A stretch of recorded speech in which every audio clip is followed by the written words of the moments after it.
نحمده ونصلي ونسلم على رسوله الكريم اما بعد فاعوذ بالله السميع العليم من الشيطان الرجيم بسم الله الرحمن الرحيم فتلقى آدم من ربه كلمات فتاب عليه إنه هو التواب الرحيم صدق الله العظيم۔ ناظرین گرامی قدر، یہ تو سب جانتے ہیں کہ حضرت سیدنا آدم علی نبینا علیہ السلام کو اللہ رب العزت نے پہل جنت میں ٹھہرایا اور اس کے بعد آپ زمین پر تشریف لائے۔ اس سارے معاملے میں جنت میں جانا اور جنت سے باہر آنا، اس میں ایک خاص معاملہ ہوا کہ جب حضرت آدم علیہ السلام جنت میں گئے تو اللہ رب العزت نے ایک پابندی لگائی کہ وَلَا تَقْرَبَا هَذِهِ الشَّجَرَةَ، اس درخت کے قریب نہ جانا۔ ہم دیکھتے ہیں کہ حضرت آدم علیہ السلام اس حکم کے برعکس اس درخت کے قریب گئے اور اس کا پھل کھا لیا،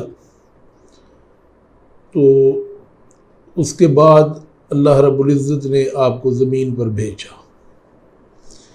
لیکن اس سے پہلے ایک واقعہ ہوا کہ شیطان کو اللہ رب العزت نے فرمایا کہ تم سجدہ کرو، تو اس نے سجدہ کرنے سے انکار کیا، نافرمانی کی، اکڑ گیا۔ اور دوسری طرف آدم علیہ السلام کو حکم ہوا کہ وَلَا تَقْرَبَا هَذِهِ الشَّجَرَةَ، اس درخت کے قریب نہیں جانا۔ تو ان دونوں چیزوں میں ہمیں یہ نظر آتا ہے کہ دونوں جانب عمل نہیں ہوا۔ شیطان نے سجدہ نہیں کیا اور حضرت آدم علیہ السلام اس درخت کے قریب چلے گئے۔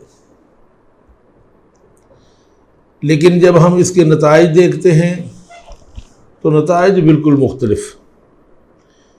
شیطان نے انکار کیا، نافرمانی کی، حکم پر عمل نہیں کیا، تو اس کے نتیجے میں اس کے گلے میں لعنت کا طوق ڈال دیا گیا اور اس کو رب العزت نے اپنی بارگاہ سے دھتکار دیا، اور یہاں تک کہا کہ فخرج انک من الصاغرین، میری بارگاہ سے نکل جا، تو گھٹیا لوگوں میں سے ہے۔ لیکن دوسری طرف عمل تو دوسری طرف بھی نہیں ہوا مکمل۔ لیکن حضرت آدم علیہ السلام اگر جنت سے باہر آئے ہیں، اس زمین پر آئے ہیں، تو یہاں وہ اللہ رب العزت کے نائب بن کر آئے ہیں، خلیفہ بن کر آئے ہیں، اور عظمتوں کے تاج کے ساتھ، یعنی انسانوں کے پہلے نبی بن کر تشریف لائے۔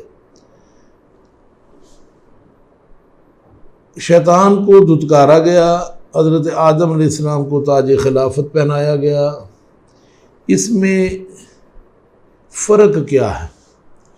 تو آج ہمارے موضوع میں بھی یہی بات ہوگی کہ انسان اور شیطان میں فرق کیا ہے۔ تو فرق ہمیں یہ نظر آتا ہے کہ جب حضرت آدم علیہ السلام سے کوتاہی ہوتی ہے تو آپ اس کا اقرار کرتے، لیکن شیطان سے گناہ ہوا تو اس نے اپنا گناہ مانا نہیں، بلکہ اس نے حجت بازی کی کہ میں آگ سے بنایا گیا ہوں، یہ مٹی سے بنے ہیں، میں ان کے سامنے کیسے جھک سکتا ہوں، میں اعلیٰ ہوں، یہ ادنا ہے، اور اس کے اوپر اس نے دلائل قائم کیا۔ تو ایک اور فرق ہمیں یہ نظر آتا ہے کہ حضرت آدم علیہ السلام سے خطا ہوتی ہے تو خطا کا اقرار کرتے، اور اپنی خطا کا ذمہ دار اپنے آپ کو سمجھتے ہیں، نہ کہ اللہ رب العزت کو۔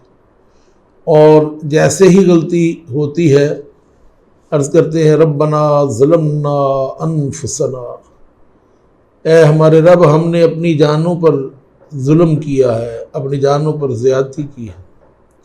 لیکن دوسری طرف ہم دیکھتے ہیں شیطان کو، تو اس نے اپنے گناہ کی ذمہ داری خود نہیں لی، بلکہ وہ بدبخت تو یوں کہتا ہے ربی بما اغویتنی، اے میرے رب مجھے اس بات کی قسم کہ تو نے مجھے گمراہ کیا۔ حضرت آدم علیہ السلام کہہ رہے ہیں ربنا ظلمنا انفسنا، اے ہمارے رب ہم نے اپنی جانوں پر ظلم کیا، اور شیطان کہہ رہا ہے ربی بما اغویتنی، اے میرے رب مجھے اس بات کی قسم ہے کہ تو نے مجھے گمراہ کیا۔ اللہ اکبر۔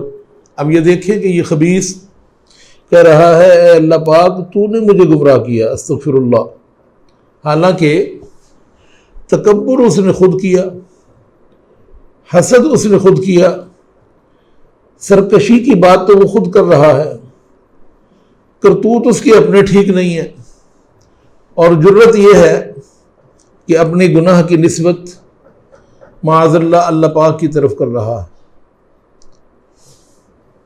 اور تیسرا فرق ہمیں یہ نظر آتا ہے کہ حضرت آدم علیہ السلام شرمندہ ہوتے ہیں، اور اپنے اسی شرمندگی کی وجہ سے کئی سال تک آپ نے آسمان کی طرف آنکھ اٹھا کر دیکھا ہی نہیں، کہ اپنے رب سے وہ شرمندہ ہیں کہ وہ اس کے حکم پر عمل نہیں کر سکے۔ دوسری طرف شیطان بدبخت شرمندہ ہونے کی بجائے وہ اکڑتا ہے۔